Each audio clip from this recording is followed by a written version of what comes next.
Glória a Deus, a paz do Senhor Jesus. Hoje eu venho trazer mais uma palavra, ao qual Deus tem falado comigo, e eu venho trazer mais uma palavra, mais uma live. E eu agradeço a cada um que está assistindo, que está entrando, que Deus possa abençoar grandiosamente. E o tema que o Senhor me deu hoje é: e de repente o dia mal chegou. Aí eu te pergunto, como você tem se portado, como você tem se comportado, se posicionado diante de um dia mal? Quando o dia mal chega, qual é a sua posição? Qual é a sua postura?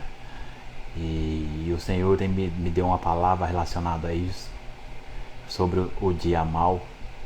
E a palavra se encontra, esse exemplo que o Senhor me deu, que está na Bíblia, que se encontra em 2 Reis 5, que é um texto muito conhecido, que é o texto de Naamã, comandante do exército da Síria. E o texto aqui vai se referir, fala que Naamã era um homem muito honrado, um comandante do exército do rei da Síria. E Deus, por mais que ele não era um homem de Deus, ele não era temente a Deus nessa ocasião, até aqui ainda, mas Deus honrava ele, dava muitas vitórias através da vida dele. Por quê? Porque Deus tinha um plano na vida de Naamã. E Deus vai cumprir esse plano, esse propósito. E como que Deus vai fazer isso? Naamã, ele era um homem muito honrado, abaixo do rei, ele que comandava, ele era comandante do exército. E era um homem que muitos temiam, muitos se curvavam a ele. Mas só que ele tinha um problema. Ele era leproso. E na época, talvez isso tirava a paz dele, porque ele não podia mostrar para ninguém. Por mais que ele era um homem que muitos temiam, mas ele era leproso, e essa lepra tirava a paz dele. E ele provavelmente ele cobria a lepra, porque na época quem era leproso não podia ficar na cidade, os leprosos ficavam fora da cidade. Todo mundo que tinha uma lepra lá fora, não podia nem entrar na cidade. E eu acredito que por ele ser o comandante do exército, eu acho que até o rei sabia, a Bíblia não fala isso, mas eu acredito que até o rei sabia disso, e fez com que ele escondesse essa lepra para que ninguém visse, que ninguém descobrisse. Porque até mesmo que ia cair a credibilidade dele, por ele ser leproso. Então ele escondia isso, ele trazia com isso, carregava isso anos, meses, a Bíblia não fala, mas deveria ser anos e anos. Essa lepra ele escondia, e essa lepra estava tirando a paz dele. Só que Deus tinha uma obra na vida de Naamã. E como que Deus vai cumprir essa lepra? A Bíblia fala que certa vez saiu o exército da Síria e foi guerrear contra o exército de Israel. E o exército da Síria venceu. E quando eles venciam, eles saqueavam toda a cidade, tudo que sobrou eles saqueavam, pegavam o ouro, a prata, e prendia as mulheres e levavam preso. E a Bíblia fala aqui nesse texto que levam preso uma menininha. E essa menininha era serva de Deus, ela servia a Deus. E essa menininha, por ela ser serva de Deus, de repente podia estar tudo na paz, aí o dia mal chegou para ela. E como que ela vai se portar no dia mal? Vamos ver o exemplo dela, o testemunho dela, por ela ser uma menina, que fala uma menina. E então ela é levada presa, e ela vai trabalhar vai ser serviçal da mulher de Naamã. E essa menininha, ela era serva do Senhor, e ela começa a trabalhar para a mulher de Naamã. E ela era serva de Deus também. E essa menininha por ela ter tirado, por ela ser presa, por ter tirado ela dos pais dela, ela podia ter um coração amargurado, um coração de murmuração, ficar murmurando, questionando, querer travar e não fazer nada. Mas não, essa menininha, ela tem uma posição, ela se posiciona. Ela sabia o que Deus tinha para ela, que Deus iria usar ela ali no lugar que ela estava. E eu acredito que ela começou a trabalhar para a mulher de Naamã, e começou a fazer o serviço dela normal, começou a trabalhar ali. E aí ela começa a notar que Naamã é leproso. E toda vez que surge uma oportunidade, eu acredito que Deus manda ela falar, e fala: se o Senhor me apresentar, se o meu Senhor fosse lá em Samaria, e o profeta que tem lá curaria ele. Toda vez que tinha uma oportunidade, ela falava de Deus, que Deus usou ela através da vida dela para falar: se meu senhor fosse lá, o profeta que existe em Samaria curaria ele. E assim ela foi falando diariamente. Até que essa mulher, por ver o testemunho dessa menininha que ela trabalhava, ela fazia o serviço dela, fazia tudo certinho. E ainda falava que tinha lá um profeta que curaria Naamã. E a mulher começa a ver esse testemunho e vai e fala que pro marido dela, para Naamã. E Naamã chega no rei de Samaria e de Samaria não, no rei da Síria, e fala que lá tem um profeta que curaria ele. E o rei faz uma carta, só que a menininha mandou Naamã falar com o profeta de Samaria. Mas o rei faz uma carta e manda pro rei de Israel. O rei da Síria faz uma carta e manda Naamã ir falar com o rei e falar que ele mandou o rei de Israel curar Naamã. E ele manda muito ouro, muitos despojos, muito dinheiro. E quando Naamã vai, pega 2 servos e vai uma comitiva e vai, chega até o rei de Israel e fala que o rei da Síria mandou o rei de Israel curar Naamã. Veja bem, ele já não deu atenção pro que Deus tinha falado, porque através da menininha Deus usou Naamã, através da menininha Deus usou a vida da menininha para falar com Naamã, para ele falar com o profeta, que o profeta iria curar ele. E quando ele vai e fala pro rei da Síria, o rei da Síria manda ele falar com o rei de Israel. A menina não falou isso, falou que o profeta iria curar. Então aí já começa ele não dando ouvido ao que Deus tinha falado para ele, ao que Deus tinha usado a menininha para falar para ele. E essa menininha, por mais que ela foi presa, foi levada a ser fora da vontade dela, foi levada presa, e por mais que ela foi tirada dos pais dela, imagina que tudo que ela estava passando, mas ela se posiciona e faz a vontade de Deus. O que Deus manda ela fazer, ela faz o serviço dela e ali vai. E quando Naamã chega e dá a carta pro rei de Israel, o rei lê aquilo e fala: como que pode por acaso eu posso matar e fazer alguém viver novamente? E rasgou sua veste e se humilhou e falou assim: o rei da Síria está arrumando pretexto para vir guerrear contra mim e tal. E aí a Bíblia fala, a palavra de Deus vai falar em 2 Reis 5, fala que o profeta Eliseu fica sabendo que o rei rasgou as vestes e vai lá e manda trazer Naamã. E Naamã vem e chega até a casa onde está o profeta Eliseu. E quando o profeta Eliseu,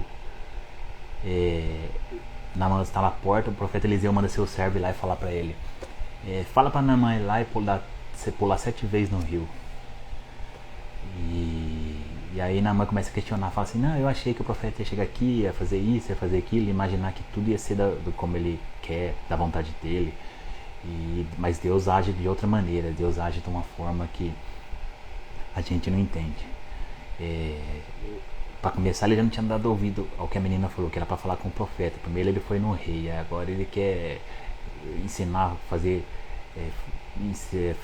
com que Deus faça da vontade dele, mas não. Aí o profeta Eliseu faz ele ir lá e dar 7 pulos no rio. E aí ele começa a questionar, porque o rio era muito sujo.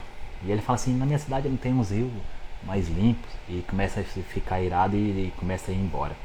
E aí os servos dele, que está com ele, vai falar: mas meu senhor, se Deus tivesse mandado você fazer, se o profeta Eliseu tivesse mandado você fazer algo que seria mais impossível, você não faria? Então o que custa você ir lá e pular 7 vezes no rio? Aí ele começa a ir, ele pula a primeira vez e vê que não acontece nada. E aí Deus começa a tratar Naamã, começa a quebrar a soberba, começa a quebrar, cada mergulho que ele dá, ele vai quebrando uma coisa, vai limpando ele. E ele começa a pular 1 vez, 2 vezes, Deus vai limpando, Deus vai tratando, 3 vezes.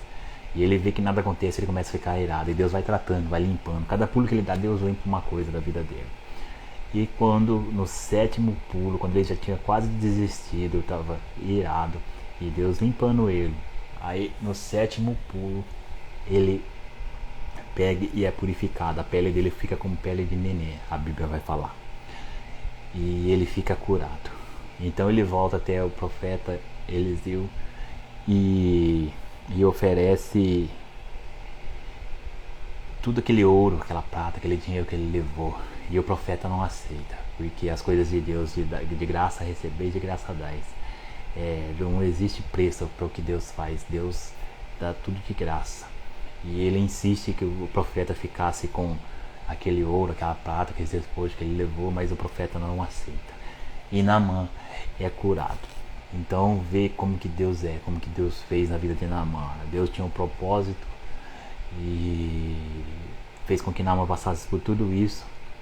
E ele, a menina fala para ele ir falar com o rei, com o Eliseu, o profeta Eliseu, mas ele vai e fala com o rei da Síria, e o rei da Síria manda ele falar com o rei de Israel.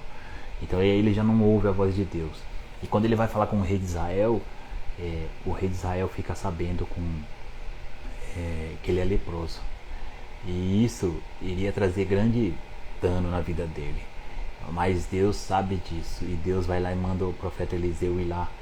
O profeta Eliseu manda seu servo ir lá chamar ele. E ele vai até o profeta Eliseu. E Deus cura ele. Porque Deus sabia que se ele nunca tivesse curado da lepra, ia cair tudo. O povo que temia ele já não ia temer mais, porque ele era leproso e a notícia ia se espalhar. Então Deus cura ele. E limpa ele e trata várias coisas da vida dele. E Deus tinha um plano na vida de Naamã. E também essa menininha, que era uma menina temente a Deus, e quando Deus, de repente o dia mal chegou para ela, ela podia ter um coração murmurador, podia ficar questionando, mas não, ela vai ali, onde Deus colocou ela foi, e foi temente a Deus, trabalhou certinho, e ficou adorando a Deus, e ouviu o que Deus tinha falado, e ela foi, falou e fez. Então, aí eu pergunto muitos de nós, o que a gente tem feito no dia mal, o que a gente tem, quando um dia mal, de repente um dia mal chega para mim, chega para você, qual é a nossa postura, o que a gente tem feito? Será que a gente tem se posicionado, tem buscado a Deus, tem buscado uma direção de Deus para ver o que está acontecendo? Será que a gente está com um coração sensível a Deus? Ou será que a gente vai ficar murmurando, vai ficar questionando a Deus, igual aquele povo ali que saiu do Egito e passou pelo deserto? Deus fazia sinais, fazia maravilhas, mas o povo estava cego, estava com as escamas nos olhos e só pedia, e Deus fazia, eles questionavam, murmuravam, e Deus... Será que a gente não está igual esse povo? Não está murmurando quando o dia mal chega? E não são grandes coisas, não, são pequenas coisas. E a palavra de Deus fala em Tiago 1, fala que bem-aventurado é o homem que sofre provação. Fala que é feliz o homem que sofre a provação e suporta. E aí eu pergunto para mim, para você, o que a gente tem feito quando chega o dia mal? Será que a gente tem buscado realmente a Deus? Tem se posicionado? Tem um coração sensível ao que Deus está falando? Porque se o dia mal chegou para mim, chegou para você, porque Deus quer nos tratar, Deus quer nos mudar, quer nos transformar, quer nos fazer uma pessoa melhor. E Ele vai fazer isso através do dia mal, através das provas, das lutas, das tribulações. É a mesma coisa do ouro. O ouro, quanto mais fogo coloca, mais puro ele fica. E o ser humano é da mesma maneira. Por mais prova passar, por mais luta que passar, mais ele vai se aproximar mais de Deus, ele vai ficar mais temente a Deus e vai começar a passar a entender o que Deus está fazendo. E é só na prova, é só na luta, porque a alegria é uma péssima pedagoga. A alegria não nos ensina nada, mas a dor ensina, as provas ensinam, as lutas ensinam. É só na prova, é só na dor que a gente realmente vai aprender algo, vai estar focado, vai estar alicerçado e vai estar com o coração sensível para ouvir a voz de Deus, para enxergar a Deus. É só na prova, é só na luta. Infelizmente, na alegria a gente não vai querer a Deus, porque tá bom. E hoje, infelizmente, nós temos vivido um evangelho que realmente não está pregando Deus realmente. Não tem mais Deus. As pessoas, eu acredito que muitos de nós aqui, eu já fui, você que está me assistindo já foi em festa, e na festa geralmente eles colocam aquele banquete na mesa, e é uma mesa ali farta, e só tem uma mesa, então eles colocam todas as comidas, todo tipo de comida na mesa. Eu acho que você já viu isso. E as pessoas vão pegando tudo que gosta. Eu pego isso, eu gosto disso, o outro pega aquilo porque gosta daquilo, e vai pegando. E no final daquela mesa vai ficando as coisas que ninguém quer, que ninguém gosta. E infelizmente o evangelho está sendo servido dessa maneira. Está sendo posto na mesa e as pessoas estão pegando só as coisas que são atraentes para elas. Só coisas que, vitórias, cura e bênçãos. Mas realmente servir a Jesus, negue-se a si mesmo, e isso está ficando lá na mesa de lado. Ninguém mais quer pagar um preço para ficar com Deus. Ninguém mais quer carregar a cruz para ficar com Deus. E os tempos estão ficando difíceis. Não há mais tempo. Não há mais hora de ficar perdendo tempo. Nós temos que estar buscando a Deus. Porque nós temos visto aí guerras e pandemias, muitas coisas. E fora o que está por vir. Aí eu te pergunto, se não for Deus na minha vida, se não for Deus na tua vida, esse Deus verdadeiro, esse Deus que a gente serve, o que vai ser de mim, o que vai ser de você? E servir a esse Deus não é falar de boca, não é ir num culto, sentar num culto e ficar vendo o que o pastor está falando. É necessário isso? É necessário, mas aí você tem que pagar um preço diariamente para ficar com Deus. Até mesmo porque a igreja somos nós somos o templo de Deus, o templo do Espírito Santo. É necessário ir num templo, numa comunhão com os irmãos, num culto, cultuar a Deus. Mas nós somos o templo do Espírito Santo. E nós temos que estar sensível à voz de Deus, sensível à voz do Espírito Santo. E a gente só vai estar sensível se a gente pagar um preço, em buscar, em adorar a Deus, em louvar esse Deus. Que vale muito a pena. Porque Deus, até mesmo porque Deus não é um band-aid para você procurar Ele só quando você se machuca. Ou até mesmo o super-homem, né? Quando você está em apuro, eu lembro de Deus, eu vou lá, Deus me socorre. Aí Deus vai lá, socorre você, e você abandona Ele, não agradece, não faz nada e vive a sua vida como você quer. Não, é a hora de servir a Deus, de pagar um preço, porque não há mais tempo. E imagine se Jesus voltar hoje. O que será de mim? O que será de você? Quando eu prego essas coisas, eu prego para mim primeiro. O que será? E aí? Aí não vai haver mais tempo.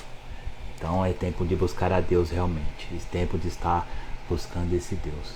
Porque só nele há salvação, só nele há vida. Fora dele, a gente só vegeta. A gente não é nada. É só falsas alegrias, falsas vitórias e falsas esperanças. A gente acha que está indo para frente, mas quando na verdade nós estamos indo para trás. A cada passo que a gente dá para frente, nós estamos a um passo que dá para trás. Então nós temos que acordar. Não é hora mais de estar dormindo, de estar brincando, de ser cristão, de estar brincando, de ser crente. Nós temos que servir realmente. E Deus procura aqueles que adoram na verdade. Tem que ser na verdade, em verdade e em espírito. Então vale muito a pena. Então é isso que Deus colocou para mim falar hoje. Espero que Deus possa ter falado com cada um que está assistindo. E que Deus venha abençoar a cada um. E obrigado por estar assistindo. Amém? Fique com Deus e Deus abençoe a cada um.